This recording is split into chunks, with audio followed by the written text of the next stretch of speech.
everyone. I welcome you all to the fourth Valley of Words Literature Festival. And in WOW, we have the RST Forum, and I welcome you all to the Aristolia Forum, which largely is built around development, specifically for the Uttarakhand state as well as the other mountain states.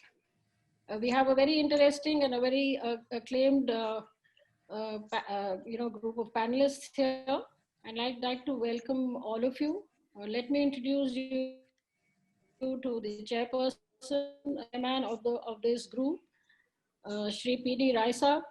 Shri P.D. Rai Saab is a former member of parliament representing Sikkim, and he's also presently the president of the IMI, which is the Integrated Mountain Initiative. And I'd like to invite Shri Rai to give his opening remarks. Thank you, Vinita ji. This is a really great honor that I've been asked to chair this wonderful session, which has been organized by both WOW as well as the RST Forum. Since the Integrated Mountain Initiative is also a partner in these events with the Valley of Words, I feel doubly honored. The topic is to understand how we can get our economy back on track in the midst of the pandemic, and especially in Uttarakhand, as well as all the other mountain states. And there is also a dire need to look at it from the lens of microfinance. The pandemic period started early March of this year, and it has been totally bizarre. There has been a total lockdown for over 3 to 4 months and partial lockdown thereafter. The initial period, there was a fear which was induced by a marauding virus that was just outside your door, and that was inexplicable. An unknown and a new sense of uncertain reality that followed suit. It just went along with the guidelines issued by those who seem to be in the know, that is the state administration. I was lucky that my family was just where they ought to have been, home. Millions of others, and especially the migrant workers, were not so lucky. And the rest is history. In the interim, the environment bounced back as it always does when human activity stops. And the world over it did. So the air became clearer, the noise pollution vanished, the skies were again blue, the forests and its teeming fauna suddenly found more space. We learned how much we are adversely impacting our climate. On the other hand, we went into deep economic decline and recession. And yet we are not yet done with the virus. We also started hearing of trade-offs, public health versus economic resilience. We also started to seriously examine what is happening. The migrant issue became one big problem immediately, especially after 25th of March lockdown. Untold stories of misery, pain, death, and empathy of people and help from unknown faces started doing the rounds. We all tried to do our bit as well. It was time to give. We also started to make sense of what was happening, especially about the numbers infected and those dying from the pandemic. Academics and epidemiologists began understanding more about the virus and what to do about the infected persons. Protocols, medication, etc. were put into place, and that too very rapidly. A global fight against the virus ensued, but also politics got in the way. Uttarakhand, I can imagine, has been hugely hit by the pandemic, and the lockdown because of a lot of business being dependent on the tourism sector. It's not only the business, but also about livelihoods.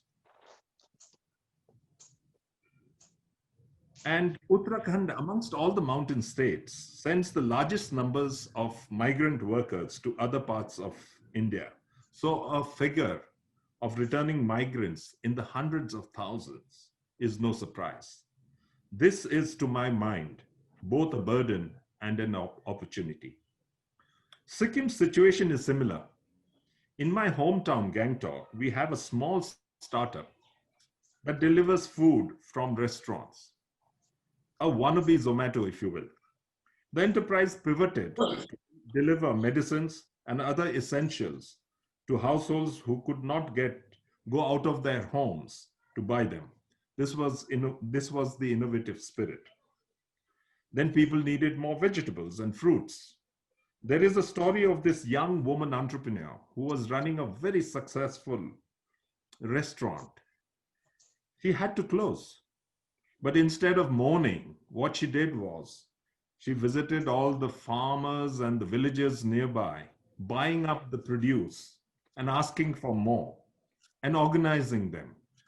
And in this way, she brought back the produce and then rang up her customers who came in droves and started buying from her the fresh vegetables and fruits which she brought from the farmers. She was therefore able to not only sustain the livelihoods, but connect the consumers to the farmers. There are a number of other young people, mainly returning migrants, who got together to put e-commerce sites to sell produce of this kind locally, and therefore helping both the farmers and the consumers. There is news from Nagaland, where returning migrants numbering more than 18,000 who went on to create a network called the Yellow Chain. And this was helped by both the civil society and the government of Nagaland. It was to connect again the local customers to local farmers and producers. This was an initiative which was born out of a webinar held in early May and which was organized by the Integrated Mountain Initiative. Then we come to Mizoram, which spearheaded local groups who have helped with community action to contain the pandemic. And the result, just one death from COVID till now. The pandemic has taught us that in order to build back better, we need to help ourselves locally. It also means that we should share across our networks the things that we do and which work. Social media is a great tool for this. So foremost, to help those producing food, we need to create the local markets. With people wanting organic food and that which helps in building immunity in people, there's a huge surge in demand, which is being fulfilled by local young IT returnee migrants. Anything green has to do with the use of resources around us, food and agriculture. We need to grow our own food. In all of this, we have to think of how we can build back better, because we have to look at how we are impacting our climate as well. I have narrated a few stories from the ground from other parts in the mountain states. We have to find new and innovative ways to make use of all the skill sets that most migrants are returning with in their villages. That will require a large amount of energy going into organization as well as in reskilling efforts. And above all, to find the finance or the microfinance to give them a chance to succeed. Let us now hear from our esteemed panelists, who I understand are very well equipped to deal with this very, very complex subject. I do hope that we will wind up this session with a sense of purpose and some kind of a way forward. With this, I thank you all, and I hand this over to Benita to take it forward. Thank you very much. Thank you very much, Mr. Rai. I welcome now our first panelist in this session, Shri Indu Kumar Pandey ji. Shri Pandey is former Chief Secretary of Uttarakhand, and he is presently the chairperson of the State Finance Commission of Uttarakhand and also member of the committee on post-COVID reconstruction. So, from this vantage, what do you see as the three most important impacts of the economy in Uttarakhand, sir? Uh, if we take an overview of the Uttarakhand economy, the current size of the economy is about 2.66 lakh crores. And 90% of the GSDP comes from manufacturing and service sectors. Service sector having a larger share, almost about 50%, and 40% comes from the manufacturing sector. And the primary sector accounts for about 10% of the economy. In terms of population, about 70% population is rural and 30% of it is urban. As per the 2011 census, it may have changed somewhat because ever since then, a few rural areas have now become urban. They've been urbanized. And one peculiar feature of the state is a very large floating population. Now, the economic impact, one has been in terms of economic activity, because for almost 3 months, all manufacturing virtually came to a halt. So was the case with the various other industries, the various other activities like tourism related activities, which included transport, trade, etc. So trade, transport, manufacturing all suffered. There was a delay in implementation of projects, which was likely to likely to lead to cost overruns. Then the state finances were also impacted. Uh, in terms of state finances, roughly 65% of the finances come from taxes.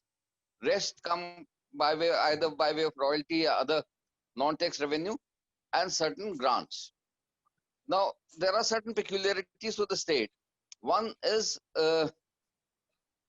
what one may call it a hill versus hill and vis-a-vis the plains divide, because most of the manufacturing activity and trade is in the uh, plain areas. So the various areas have been impacted in different manner. Initially, there was hardly any COVID impact in the remoter areas and the higher hills. But with the opening up of the area,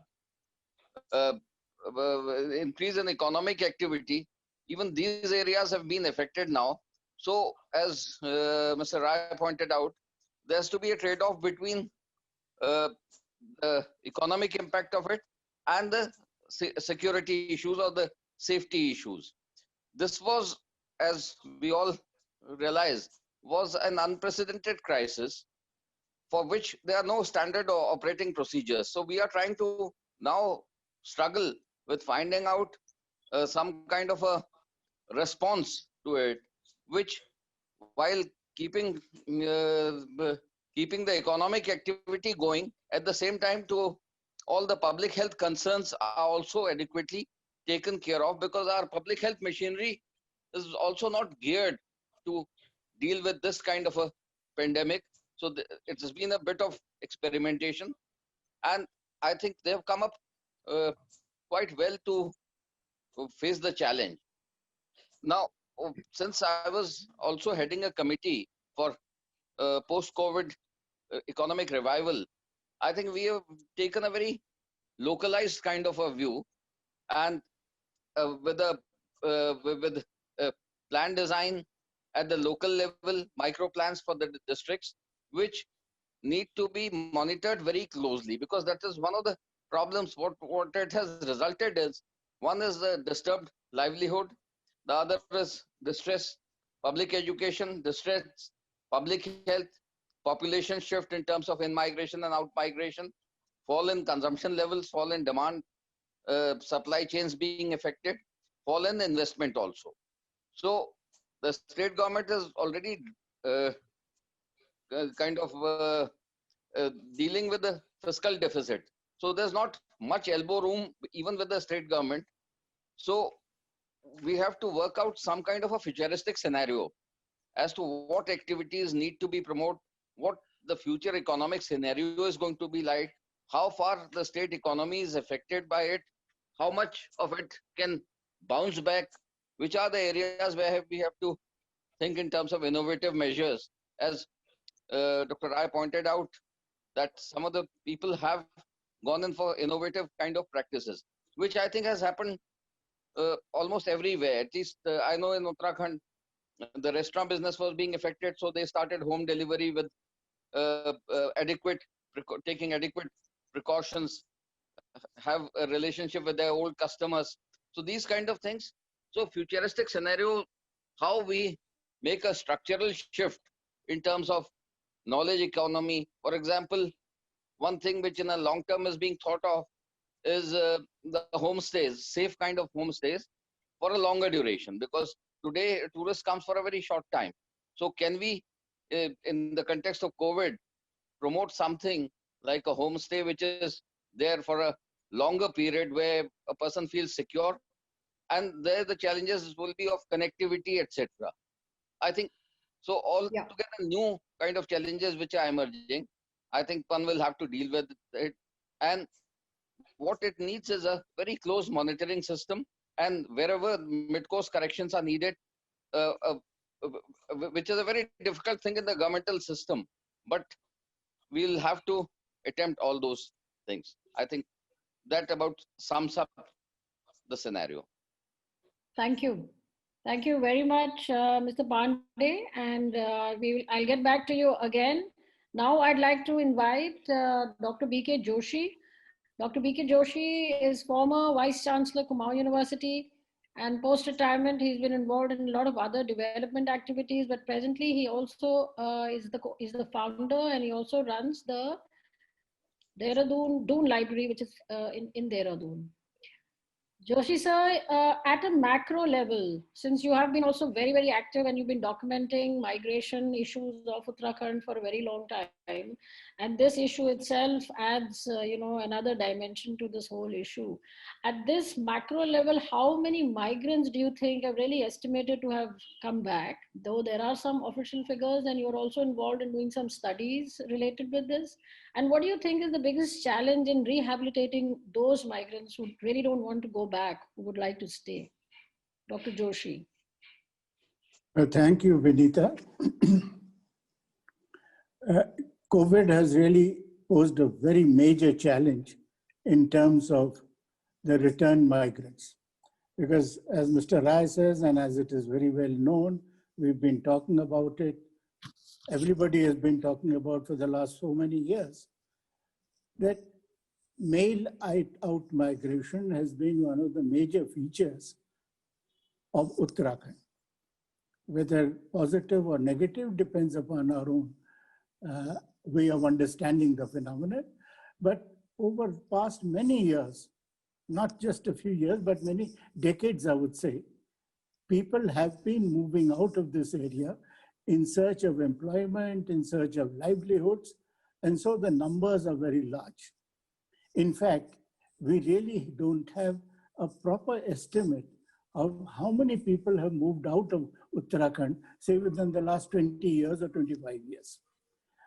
But it is a fact that the census of 2011 brought to our notice the fact that two districts in particular, Almora and Pauri Garhwal, had a negative population growth rate, which means that more people moved out of these two districts than they were or brought into these.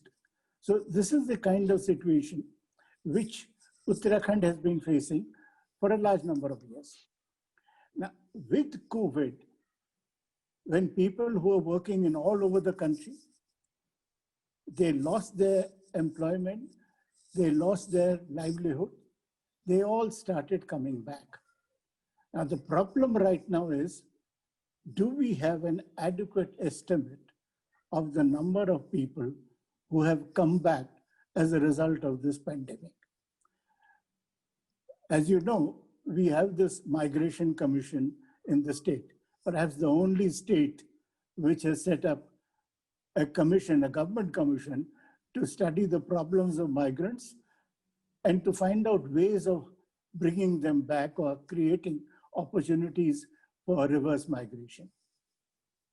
Now, the Migration Commission in its report estimates something like 2.5 lakhs of migrants having come back. I mean, I don't remember the exact figure, but that's the order of magnitude that they are talking about.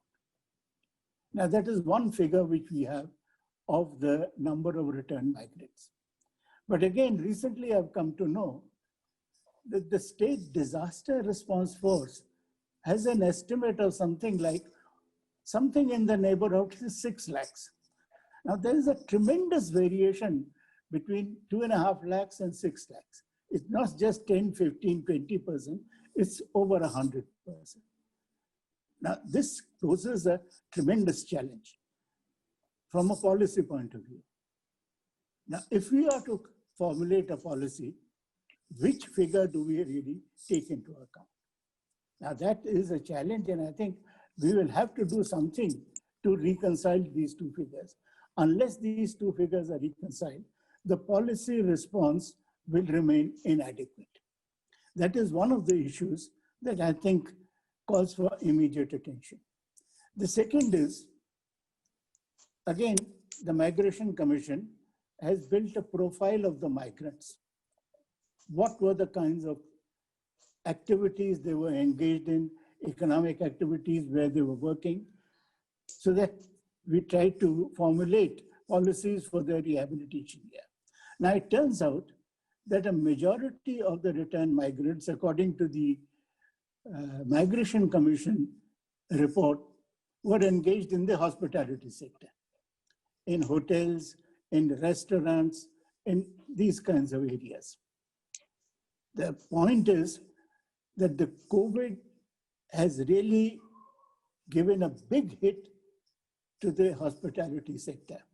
Uttarakhand, which depends upon tourism, has been very badly hit by hospitality. I think we'll have a better idea when Mr. Thirish Kapoor talks about it. But we all know that our hospitality sector, our tourism sector has been very badly hit.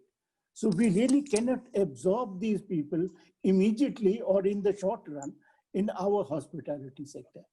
Because people who are working in our hotels and restaurants located in Uttarakhand have lost their jobs. So who has a first, suppose jobs are created, who then gets the first right? People who from Uttarakhand who have lost their jobs in Uttarakhand, or migrants who have come from outside, are they going? That's one.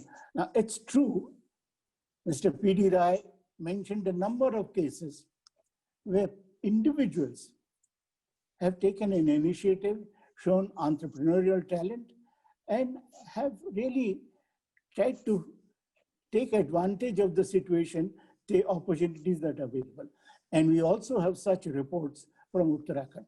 Because after all, if the situation is desperate, if your livelihood is threatened, people have to do something to make two ends meet. And people have shown innovation, entrepreneurship, and have tried to do this. But then this is at a small, micro, individual level. When you look at the macro picture, then the challenge is very great. And I think it is here that, number one, we need reliable figures. Right now, I don't think we have reliable figures for creating or for crafting a proper policy response. And second, what are the kinds of opportunities which are going to be available? Because my own suspicion is that once the economy opens up in various places, the migrants will prefer to go back to where they were. Because the original reason for their migration from Uttarakhand remain. So as soon as opportunities become available, people will go back, and I don't really blame them because people have to make ends meet and their aspirations also have to be met. So a small percentage ultimately may be left behind, but a bulk of them, the vast majority. But when that happens is an open question. We really don't know when the economy comes back. Fortunately, there are signs which one sees that the economy is gradually bouncing back. Hopefully, if we are able to get control over pandemic in the next few months, as people say, that by the end of the year or by early next year, we'll have some control over it, then perhaps we can think of the economy bouncing back, and then we can perhaps also hope that many of these people will go back. So that is the kind of problem which we have at the moment. And these are the challenges which the migration, return of migrants has posed before us. Thank you. Thank you, Dr. Joshi. And I'll get back to you after we finish the first round of questions. Now I'd like to welcome Mrs. Bharti Ramola. Mrs. Bharti Ramola has been a part of the Indian corporate sector and the financial sector. And she's also the co-founder of BASICS, the pioneering microfinance institution of India. I think a very right person to speak on the COVID situation, on I think another at the macro level of the finances. Ma'am, what you are looking at the impact of COVID on state finances, and why don't you highlight how you feel that the state finances are being impacted, and how therefore the economy at the household level specifically can be impacted due to this? This is Ramola. Namaskar. Thank you very much for this opportunity. I'm also a member of IMI, so I'm particularly pleased to be here. And a fan of Dr. Tolia, so all the more reason. You know, the state finances have got, I think Mr. Pandey and Mr. Joshi Dr. Joshi have already talked about it a little bit, but they've been impacted from every possible direction in the last few months. So to give you an example, for the state of Uttarakhand, there are 4 main sources of finance for the state, and which is true of all the states in the country. But you have, you know, your own taxes, you have central government devolutions, you have own non-taxes, and you also have, you know, centrally sponsored schemes which come to you. Now, very clearly, your ability to garner your own taxes is going to go down when the economy has come to almost a grinding halt. So there's been a substantial reduction in own tax collections of all states, and Uttarakhand is not, you know, not different. The central government has, you know, there has been a sluggishness in their tax collections over the last few years. So, and, you know, COVID has again impacted them significantly. And so therefore, you know, the devolutions we talk about, which come from the central tax collection to the states, have got impacted. Already the budgeted amounts which had to come to the state are lower than what the Finance Commission had recommended for the current year. But I think what is worse is that the GST guaranteed amount which had to come to Uttarakhand is also, you know, affected, because Uttarakhand actually in the past hasn't asked for a deficit financing, I mean, deficit on the GST collections. But for last year it did, and this year again, obviously there would be a deficit. But the cess collection by the central government, which contributes to the deficit, has also not obviously, you know, been up to the mark. And so therefore that deficit also cannot be met. So you have a situation in which your own resources are impacted, what can come from the center is impacted. And by the way, the third main source, which is schemes which are sponsored by the central government, are also affected, because if with you know, movement of people being stopped, construction activity being stopped, that spending is just not happening.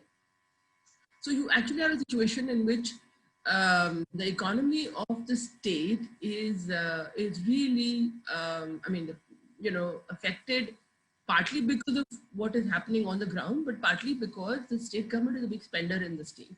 And when the state finances get affected, then the economy, you know, gets further impacted. So if you look at it at the household level, what were the sources of money that a family had? You know, either you had somebody in economic activity within the state, or you had somebody in economic activity outside the state. Now, if I had a migrant who was sending me money, that stopped, right? And my own sources of revenue, other than what I can do on the farm, are all gone. So you actually have a situation in which a household in Uttarakhand in particular is, their income levels in many cases would have gone down to, by not just like 10%, 20%, etc., which we in urban areas think is, is a huge problem. They would have gone down to zero maybe. They would have gone down to 50% levels. So we are actually in a situation which is fairly dire. And as Mr. Pandey pointed out so poignantly at the beginning, our primary sector is only 10% of the state's economy. So now we are with COVID happening, and our manufacturing has been very limited. Services, which are a lot of it is tourism, have come to a halt. This primary sector now has the responsibility to feed all of us and our migrants who've come back. So I think we are in a situation where we have to think of some very, very drastic measures in order for there not to be very, very dire effects on households at the ground level. But I'll stop here because I think we have a couple of people who are working at the ground level. I'm sure they can paint the picture much more, they can paint it much better than I can. Thank you. Thank you. Thank you, Mrs. Ramola, and we'll get back to you a little later. Now, I'd like to invite Mr. Thirish Kapoor. Mr. Kapoor is formerly the chairman of the Grameen Bank of Uttarakhand, and after retirement, he chose to settle down in a homestay resort in Kausani, in Almora, in Bageshwar, Almora district. Sorry, Mr. Kapoor, you have been a part of the tourism sector. And you've been looking at the tourism sector being affected by COVID, specifically to the very specific tourism sector of homestays and a tourism sector, as a whole. What do you think? Please highlight how and exactly where, exactly at what point has this sector being affected, and how do you think one can get out of it? Thank you. I will first like to remember my dear Dr. Tolia, because he motivated me to come in this sector and plan something here for tourism, religious tourism, adventure tourism, and leisure tourism. If we talk about COVID, I think the most affected factor all over the world was tourism. Tourism doesn't mean that only tourists coming, but what people, they depend on tourists, on tourism. Our transporter, our travel agent, our hotels, our homestays, and the handicraft which we are producing, or the things which we are producing, these are being consumed by the tourists or resorts or the hotels. The most affected, not all over the world, but in Uttarakhand, because our economy depends largely on this sector. Because most of the people, they are having they are depending on this. If you go all over the world, you will find that our people from hospitality industry, like cook, chefs, and all these people, they are almost all over the world. So which they migrated also, they're affected. But closing this sector for almost 6 months, more than 6 months. You see, from 22nd of March till first week of September or later September, we had almost no income. I did not ask any employee to leave me because I depend on them. I told them, whatsoever money I've got, I will pay you, but you have to bear with me. They all very kindly agreed. They went to their homes. But I tell you how I could pay a very bigger amount, very small amount to them. I could not pay their salaries till we opened in October. I could just pay them little amount, but we are affected in a very bad way. There was not a single penny with me. If I say that my pension was not there, I will not be able to do anything because we all starved. There was no income because we work when the money comes in, when the money flows in, then we spend also.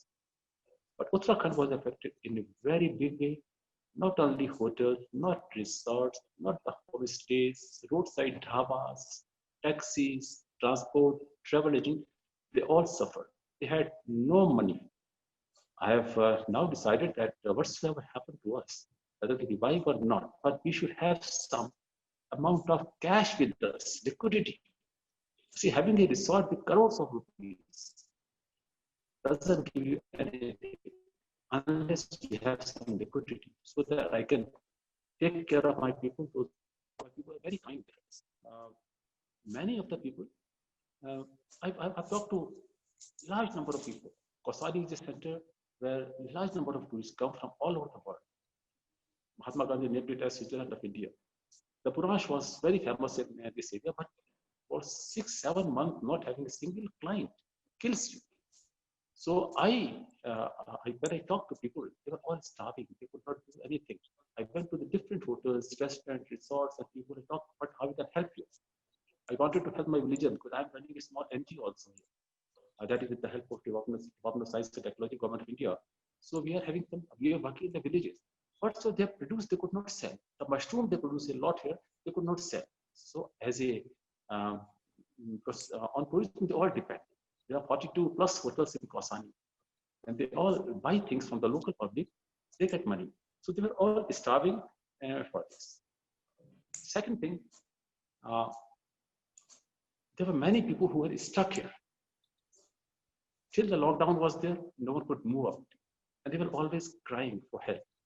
We did help them. We did contribute to the society also, who had no food. But when you get money, then only you spend it also. In Uttarakhand, because of religious tourism was almost dead, the adventure was not possible. The leisure was not there. People could not move. Taxi walas, they were literally crying. I remember once I was going to Bajnath and one taxi wala, who will always supply the package, said, do something for me. Because you see, I have not got a single penny for the last 6 months. How can I help you? I'm paying my staff because of that. You said, what?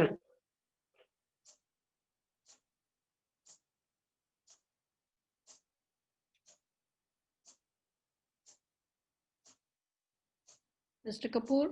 Out of that pension, give me some services. Apparently, the tourism in Uttarakhand was very, and with tourism, government collections, all funds, and a large number of people also came from outside also. They could not work. You'll be surprised that people literally ask me. When one gardener came from Delhi, I employed him. I said, well, you come to me. What's your salary? What I will give you. But you'll be shocked. He says, give me anything because I'm starving.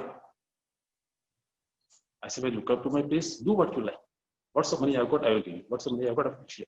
But I think government should have taken some initiative because our hills were all green zones. We were the last to start tourism in Uttarakhand. We are still not doing any publicity for tourism. I think we should have a big campaign when people should, we should tell people that, okay, we are all in green zone. You'll be surprised that in Bageshwar district, I don't think so. We had 1 or 2 deaths, a very few number of corona people. So it is a green zone where people from all over the world come. I had started myself. I offered my people in September, okay, you come and stay for 1 month, 15 days, 10 days with me, and maybe 1/3 or 1/4 or less than 1/4 of the amount, so that my people will get some work. You see, keeping employees with you without doing any work is a big problem. Only few, 8 or 10 families came, but they're all scared. The police scare was very much there. They were not allowed to come into our town. They were asked to go for COVID test. They were asked that unless you have a COVID test report, or only 1,500 people can come to Uttarakhand. That was a big problem. That literally devastated the industry in a big way. The government should have allowed these people to come. Our hills are all safe. Uttarakhand was most affected in Dehradun, or maybe part of Nainital or Haridwar. But otherwise, hills, we are all very safe here. Had we allowed these tourists to come, had we guided these people to come, do something, we would have been very lucky. I would like to suggest 2 more things to our government, that there should be a big publicity campaign for the tourism in Uttarakhand. We should sell our Himalayas. The beautiful weather was there, the beautiful things were there, everything was available, but no tourists. Still, they are not coming here in large number. Or the number they were coming in October, November. This year, Bengali season is wiped out, Gujarati season is wiped out. We are not getting any flying. For last almost 1 month, we are getting 1 or 2 or 3 rooms per day. So that's one big problem with our economy and selling the hotel. It's not my condition, the condition of everyone. Even if we are charging 1/4.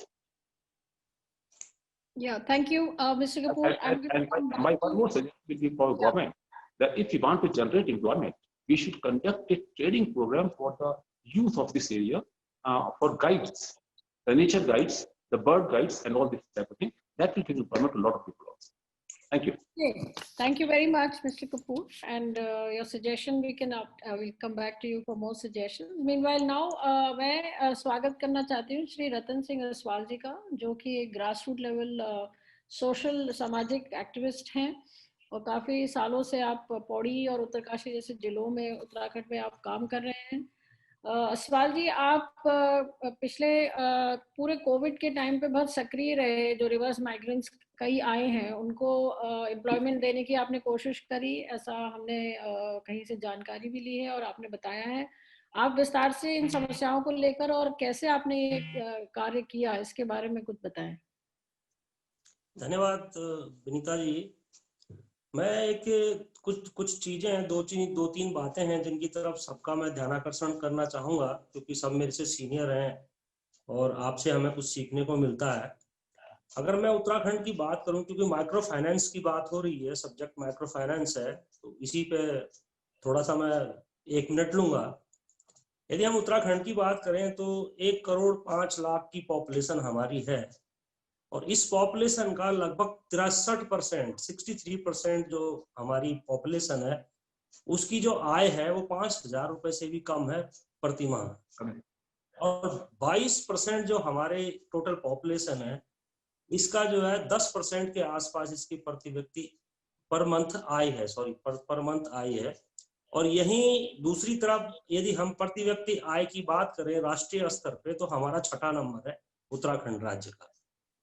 तो ये तो स्थिति 3 data के बारे में मैंने आपको बताया। अब मूलतः यदि हम पर्वतीय क्षेत्रों की बात करें या उत्तराखंड की बात करें, तो हमारे जो आजीविका के मूल संसाधन हैं वो कृषि और कृषि आधारित, जो अन्य उसके साथ जैसे पशुधन, पशुपालन है या हॉर्टिकल्चर है, वो मेन हमारे आर्थिकी का मुख्य स्रोत है। लेकिन देखा गया है कि राज्य गठन के बाद से जो हमारा कृषि जोत है, जो हमारी एग्रीकल्चर लैंड है पर्वतीय क्षेत्रों की, ये लगातार घटती जा रही है। मीन्स इन द सेंस कि इसकी जोत बंजर होती जा रही है लगातार। तो जब हम ग्राउंड जीरो पे बात करते हैं लोगों से, तो वो एक तो उत्पादन की बात आती है कि जितनी उनकी मेहनत है उतना उनका उत्पादन उसका नहीं हो पाता है। और दूसरी जो प्रमुख जो कारण जो गिनाया जाता है वो है एक तो बंदर, सुअर और आवारा गौवंश, जिसके कारण से कि किसान खेती की तरफ से विमुख हो रहा है। वहीं दूसरी तरफ जब हम क्रॉप पैटर्न की बात करते हैं कि इसका जो इसकी ईल्ड है क्यों बढ़ क्यों नहीं पा रही है, उत्पादन क्यों नहीं बढ़ पा रहा है, तो जब हम उसके मूल में जाते हैं तो हम पाते हैं कि जो बीज है हमारा वो पीढ़ी दर पीढ़ी वही बीज रिपीट हो रहा है और कोई नई तकनीक जो है किसानों को नहीं दी गई है। यदि पावर बीडर को दे देना हम बहुत बड़ी तकनीक मान लेते हैं, तो वहीं हमको यह भी ध्यान रखना पड़ेगा कि कितने वजन का पावर बीडर हमको पहाड़ में देना होगा, क्योंकि पहाड़ के जो सीढ़ी नुमा खेत है, एक खेत से दूसरे खेत में ले जाने में भी, पावर बीडर को ले जाने में भी मुश्किल होती है। तो इन सब चीजों का ध्यान हमको रखना होगा। अगर इसी क्रम में यदि हम बात करें अपने पड़ोसी राज्य, हमारे बगल में सेम जो भौगोलिक परिस्थिति का राज्य है हिमाचल, और वहाँ की कृषि और कृषि के जो आधारित जितने अन्य चीजें हैं, जैसे उनके यहाँ उद्यान है या पशुधन है, उसकी बात करेंगे हम, तो उनका जो ग्रोथ रेट है वो लगभग 9% है। वहीं हमारे राज्य का जो ग्रोथ रेट है वो 4% है। और यदि हम हरिद्वार और उधम सिंह नगर को हटा दें, जो विशुद्ध रूप से मैदानी जनपद है, तो यही ग्रोथ रेट हमारा 1% या 1.5% तक रह जाएगा। तो इतनी असमानता हमारे और हमारे पड़ोस में जो राज्य है उसके बीच में है।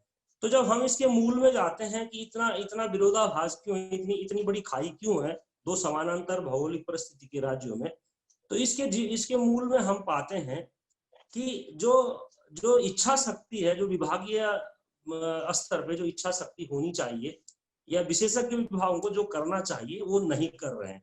जैसे कि अभी थोड़ी देर पहले प्रोफेसर जोशी जी ने आंकड़ों की बात करी थी कि सबसे पहले हमें आंकड़े ठीक करने पड़ेंगे। तो हमारे राज्य की जो सबसे बड़ी समस्या है वो ये है गलत आंकड़े। तो हमारे राज्य का जो वैज्ञानिक है या जो फील्ड का कर्मचारी है वो फील्ड में किसान के पास नहीं जाता है और ऑफिस में बैठ के ही वो आंकड़ेबाजी से हमारे यहाँ उत्पादन घटा और बढ़ा रहा है। तो ये तो मोटा मोटी चीजें थी कि जो मैंने आपको बताई है कि कृषि से रिलेटेड कहाँ पे हम आज की डेट में खड़े हैं। वहीं दूसरी तरफ यदि रोजगार की हम बात करते हैं, तो अगर पर्यटन और धार्मिक पर्यटन को हम जोड़ दें, दोनों तरफ दोनों को जोड़ दें, तो लगभग 2 लाख लोग इससे आजीविका चलाते हैं। तो 2 लाख मतलब अगर एक पे 3 और डिपेंडेंट है तो 8 लाख लोग सीधे सीधे इससे अपनी आजीविका चला रहे हैं। वहीं दूसरी तरफ जो हमारे ऑर्गेनाइज सेक्टर में, सेना में या अर्धसेना सैनिक बलों में जो हमारे लोग जा रहे हैं, उनका भी एक बहुत बड़ा परसेंटेज है। और जो जो जो जो है अनस्किल्ड सेक्टर में जो हमारे यहाँ का युवा जा रहा है, जो फैक्ट्री में काम कर रहा है या गार्ड की नौकरी कर रहा है या अन्य राज्यों में होटलों में नौकरी कर रहा है, उसका परसेंटेज भी बहुत ज्यादा है। तो कुल मैं मिला के माफ करना चाहूंगी असवाल साहब, मैं थोड़ा सा माफी मांगूंगी।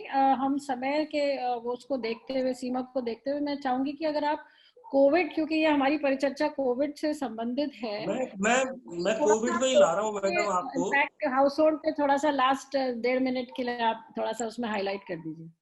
मैं कोविड पे ही ला रहा हूँ। मैं लॉकडाउन 2 से लगातार जो माइग्रेंट्स आ रहे हैं हमारे राज्य में, मैं तो रहवासी बोलता हूँ उनको, माइग्रेंट इनफैक्ट मैं नहीं बोलता हूँ। हमारे मूल निवासी हैं तो प्रवासी नहीं हो सकते हैं। मैं उन्हीं के बीच में और उन्हीं की बातें मैं आपसे साझा कर रहा हूँ कि हम आपने जो है 120 स्कीमें आपने चलाई हैं। इंदु कुमार पांडे जी भी यहाँ पे, आप अगर मेरी बात का संज्ञान लेंगे तो मेरे ख्याल से ज्यादा बढ़िया रहेगा। हम यहाँ पे रोकने की बात कर रहे हैं, माइक्रो फाइनेंसिंग की हम बात कर रहे हैं। अब जब आपने पोर्टल बनाया है, उस पोर्टल को कभी क्या किसी विशेषज्ञ ने देखने की कोशिश करी है कि जो माइग्रेंट है वो उसको भर पा रहा है कि नहीं भर पा रहा है? एक बात।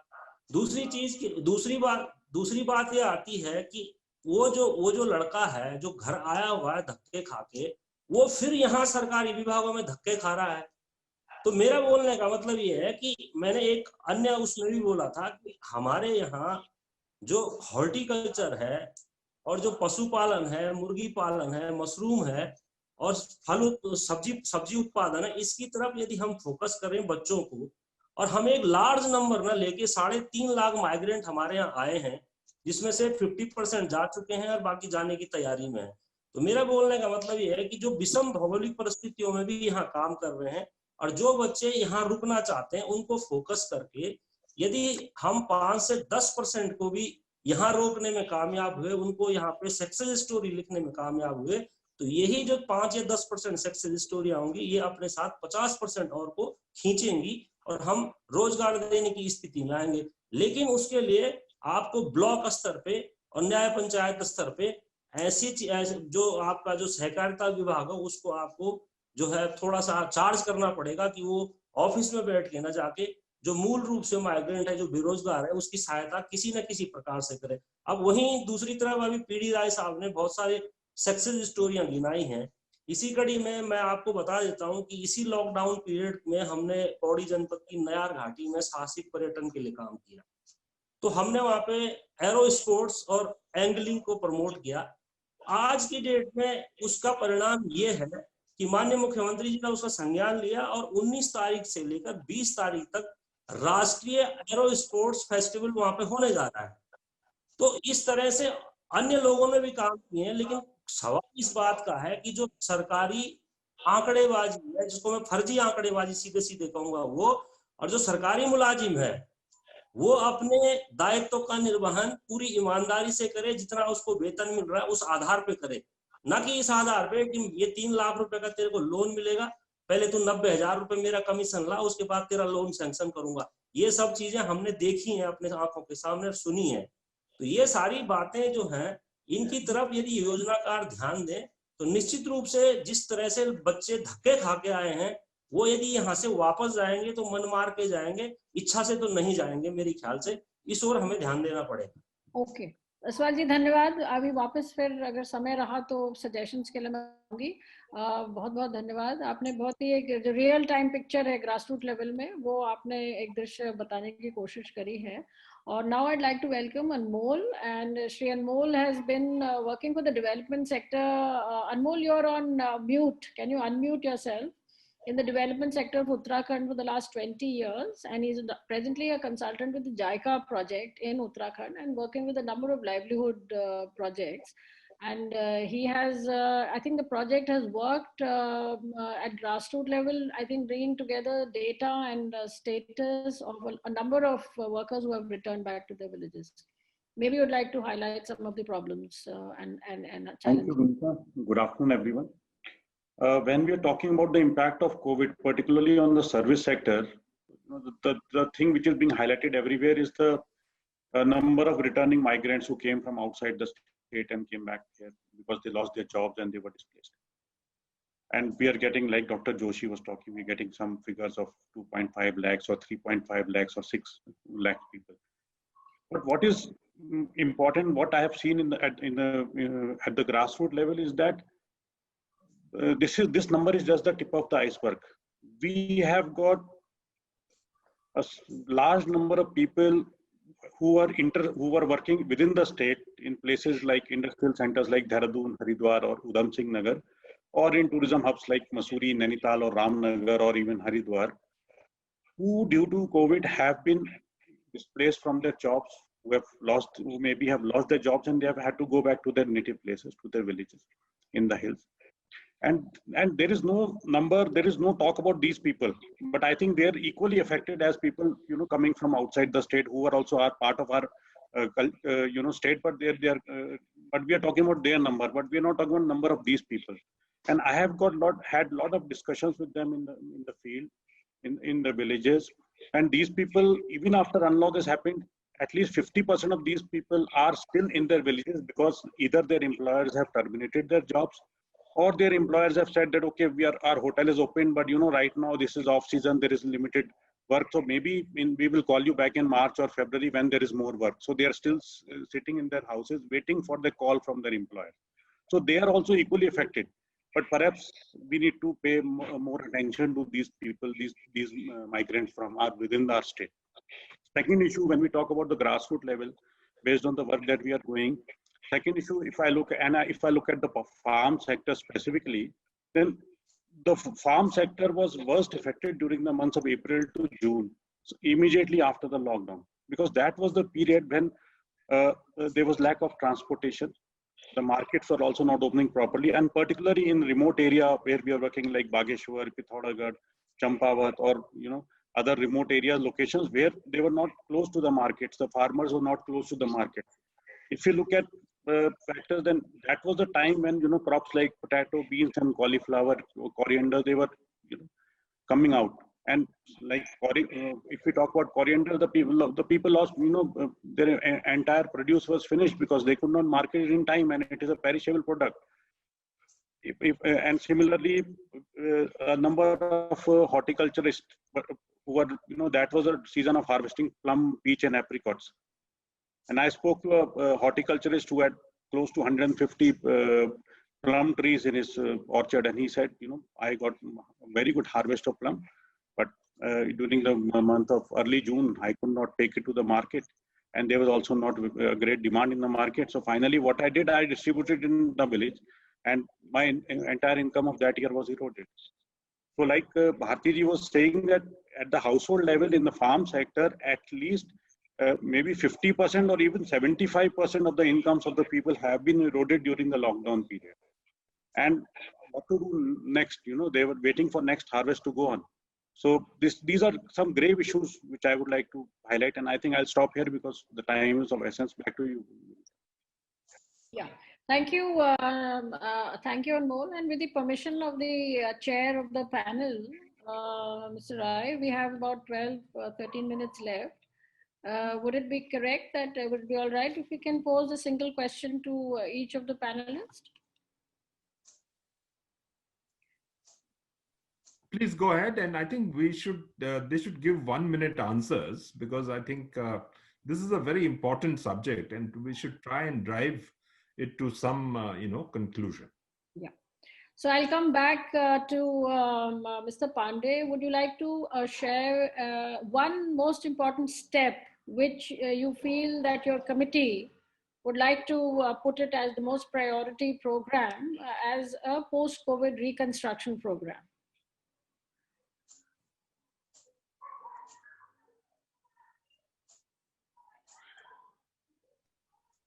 As I said initially, I think we have, and as Mr. Aswal suggested, we have to go down to the micro level. I think any macro level single program cannot be uniformly pursued all over the state. I mean, there are regional variations, there are micro level variations. So, to the extent if we are able to reach, if not the village level, at least the block level, because that is where the problems differ from area to area. Recently, I visited two of the districts, Rudraprayag and the Chamoli, and I was talking to some of the people who were involved in the yatra there.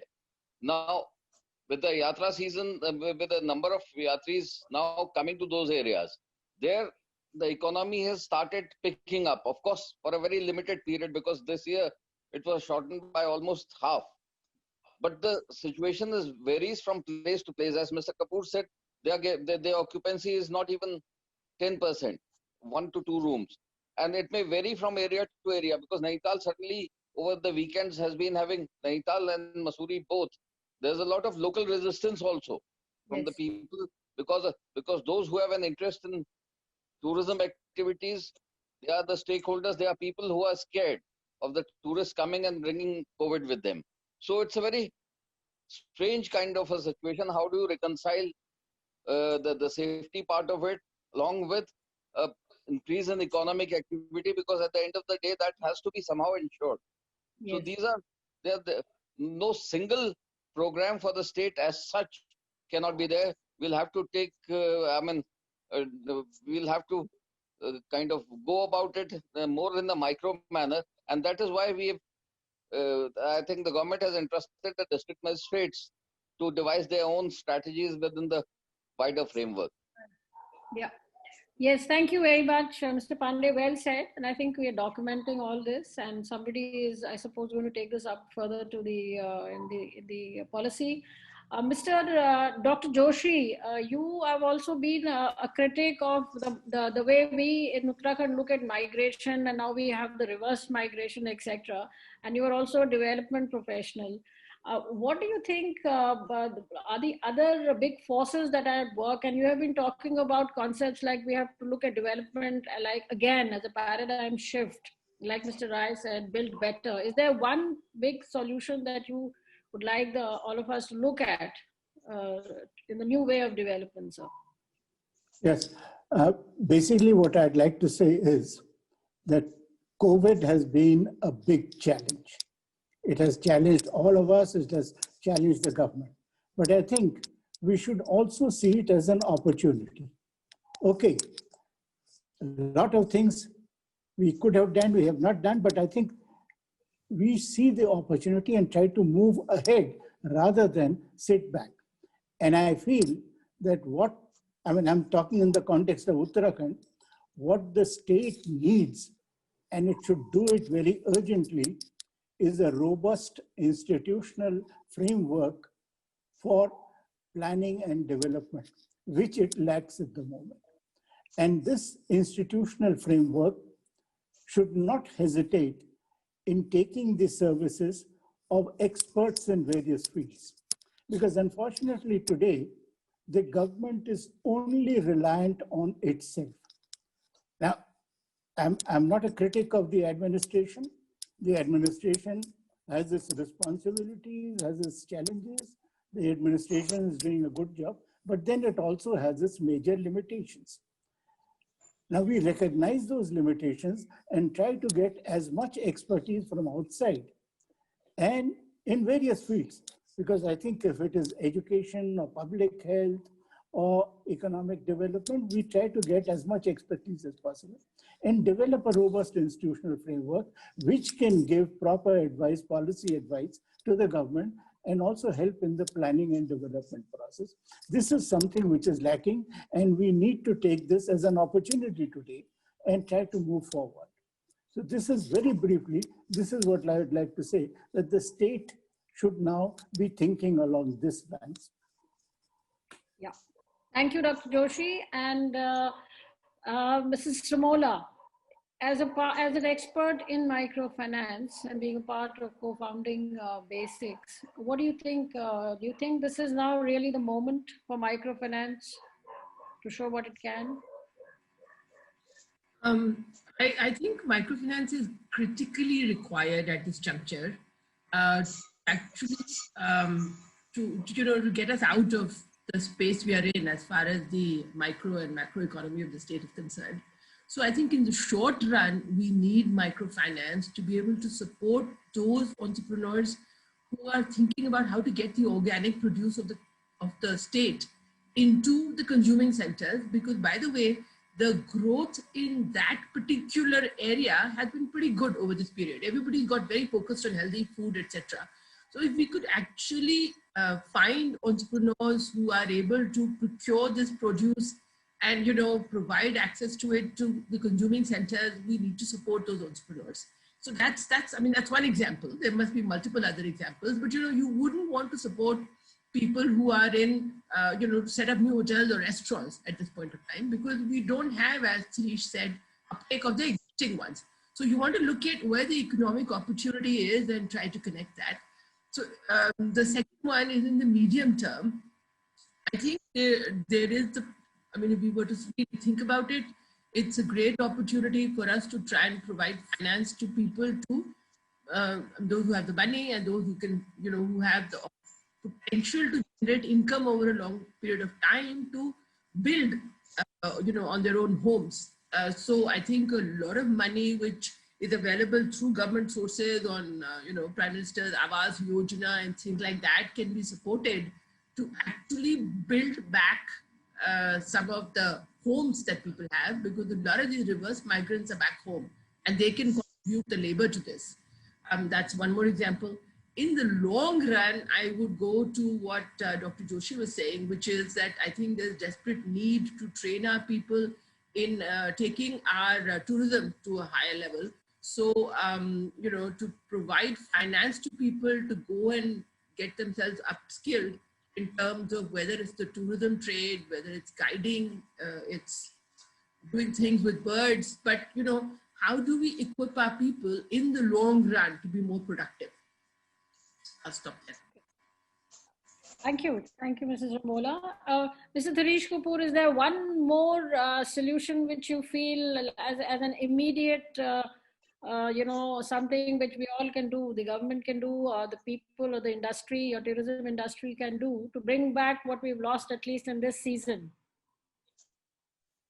I feel one thing is very important, that our government, our administration should do hand holding with the people. We should not be criticizing, we should support the people. We should go in a big way in campaigning that come, Uttarakhand is a green zone, come to Uttarakhand, we welcome you. I have not seen a single ad by the government so far. They are just restricted a movement of people to Uttarakhand, but they are not requesting people to please come back. We want you here. Without tourists, we can't run anything. I would like to have guide training program. I would like to open our places for adventure tourism. I would like to open our places for tourism. And I will say that come homestay, we will provide you everything, and we should give them incentive that, okay, if you come to, like I am giving 75% discount to my people. 25, I am charging 25% of my user rates. Come, stay with us. But when the government makes a campaign that, okay, you come to Uttarakhand, we will give you 20%. Hand holding is very important for government. If they do hand holding instead of giving instructions, no instructions. The instructions should be there for the departments. No, go and help people. The politicians should be more friendly. The administration should be more friendly. They should welcome tourists anywhere they are coming. I think the environment, I think, is what you are basically suggesting. Our environment is, they have literally spoiled the environment because they have not allowed people to come in. And I think we should go in a big campaign in the newspaper, media, or print media, that people please come, Uttarakhand welcome you. Right. Doesn't matter whether you are suffering from COVID or no, because it's a COVID, it's a, no, you see, you unnecessarily ask them that have a COVID certificate, negative report, then you come Uttarakhand. Only 1,500 people can come. Why? Yes. Oh, you all come. We welcome you thousands. But they must not carry COVID at least. How do you carry? You see, those who are moving out, I have not seen a single tourist who came to my place without a certificate. They are coming, yes. They are coming all prepared. You see, they will not like that. Our transport is, I had requested one more thing. We have 5 airports in the state. Why don't you give it to the public airports? to these private airlines, and they should run their services to these places so that people can reach us easily. Our roads are in bad shape. Okay. So when you do all these things, Yeah. I basically feel that hand holding is very important. We should have more. Your point. Thank you, Mr. Kapoor. I'm getting warnings from the management that we have the last 2 or 3 minutes. And Anmol, in this, since we're the same language, can you give the one single solution from a grassroots level, consultant and worker that can really bring back some hope for our communities? Yeah, like Bharti ji was saying that amidst the COVID, there is a great opportunity that is coming up. Is people are talking about health foods. People are becoming health conscious. Perhaps they were, but now COVID has made them more health conscious. And if I talk about, over the past 4 or 5 months, what we have done under the JICA project is that we are increasingly working to link farmers with the markets, so that, we have opened up outlets, we have opened up online portals to get their produce to the markets and give them better prices. Do not bargain with them, give them better prices, the best prices possible. So farmers, this is one way of assisting the farmers. Secondly, microfinance plays a major role, because we have seen in the self-help groups that we have formed, there is a great demand. There has been a great demand for microfinance. There's a great demand for loan for people who are, want to set up a small micro dairy, or who want to set up a fruit processing or food processing unit. So these are two critical elements, I would say, that, markets and microfinance, that needs to go hand in hand together now to take the things forward. Thanks. Thank you. But all this must be available, like Mr. Pandey said, at the place where it is really needed there. Exactly. Last में सवाल जी, आप बहुत ही सूक्ष्म में एक solution ऐसा बता दें जिससे आपको लगता है कि जिन कम्युनिटीज के साथ आप काम कर रहे हैं उनको सहयोग मिल जाए। देखिए, RS टोलिया जी, फोरम में बात हो रही है तो उन्हीं के सपनों से आपको समाधान मिलेगा। सहकारिता, पशुपालन और उद्यान, ये 3 सेक्टर ऐसे हैं कि अगर इनमें हमने 10% भी ईमानदारी से ध्यान दे दिया, और जो सप्लाई चेन है, कोल्ड स्टोर है, और बाजार के साथ काश्तकारों के लिए प्रशिक्षण की व्यवस्था यदि हमने कर दी, तो हम जो है आत्मनिर्भर खुद ही बन जाएंगे। धन्यवाद। बहुत बहुत धन्यवाद इसवाल जी। And I'd like to hand over now the mic to Mr. Rai. Thank you, Binita ji. Very well moderated session. I think there's lots of takeaways from this, but I would just like to close this session by saying that we really need to build back better. The message here today has been that let us work at the grassroots. We have to build back from the grassroots, and the only way we can do it is by having an enabling environment at the grassroots level, whether, like Mr. Aswalji has said, that there are several opportunities, but you cannot do anything unless there is an ecosystem which is driven also in part by government. And there has to be a system in which we have many microfinance players actually coming in and ensuring that there is the fund that is required to actually start building, that is enabled. And this ecosystem can only be built through entrepreneurs who can then give livelihoods to others as well. What is important also that has come out is that we need to help build back policies through better data. And that data has to be authentic. And if we do not get that data, then it is very difficult to build macro level policies or state level policies and to do the planning for the future. Because as has been put very cogently by Dr. B.K. Joshi, that the most important thing is to be able to get the data and then to have the planning processes also in place. Bharti ji has made a very good suggestion that in the long run, we have to build the ecosystem which will be made an enabling environment, just not only through the use of good policies, but also through having better transfer of funds from maybe the center or better collections within the state, because that is of vital importance. So with these words, like I said, many takeaways. Let's build back better right across the mountains. Dr. R.S. Tolia, we do remember him today much more because of the fact that he enabled the formation of the Integrated Mountain Initiative, which integrates all these kinds of ideas across the mountain states. And like I just brought to you a few stories from the ground, and that was just to tell you that there is immense hope through young people who have come back in the form of migrants, but are now managing small businesses of their own, which they have built over the last 9 months. Thank you very much, and God bless you all. Thank you. Thank you, Thank sir. you all panelists. Thank you very much. Thank you, PD. Thank you. धन्यवाद धन्यवाद